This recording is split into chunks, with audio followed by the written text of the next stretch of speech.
Баршаңызға сәлем. Бүгін біз 3 ғана ингредиенттен тұратын қытырлақ сырные шарики әзірлейтін боламыз.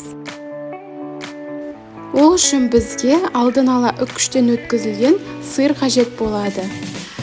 Сырымызды алып ыдысымызға саламыз.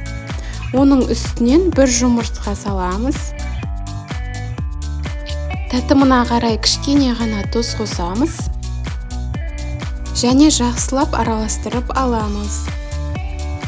Сыр таңдаған кезде комо деп аталатын сырды таңдасаңыздар, сырные шарики әдемі болып шығатын болады. Одан кейін оның үстінен 3-4 ас қасық ұн қосамыз. Жақсылап араластырып болғаннан кейін қолымызға осындай кішкене қылып алып, жақсылап домалақтап форма жасайтын боламыз. Егерде сіздерде весы болатын болса, онда 14-15 граммнан бөліп алсаңыздар болады.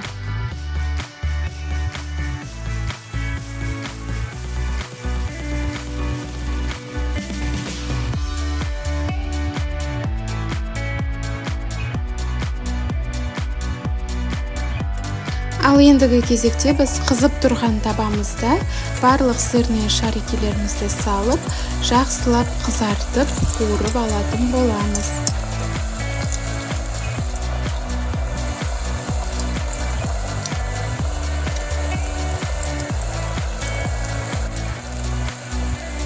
Астыңғы жағы қызарып бастаған кезде шанышқымызды алып, осылай араластырып тұрамыз.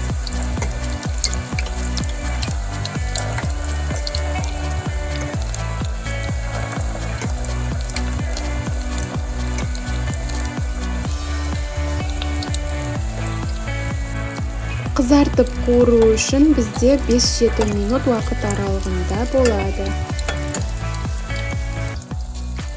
Қызарып піскеннен соң осылай шығарып алатын боламыз. Өз қалауларыңыз бойынша дастарханға әсемдеп қойсаңыз болады. Егерде менің видеом ұнаған болса, менің каналыма жазылып, лайк басып, комментарий жазып кетіңіз. Және де келесі кезекте осындай әдемі видеолар шығатын болады.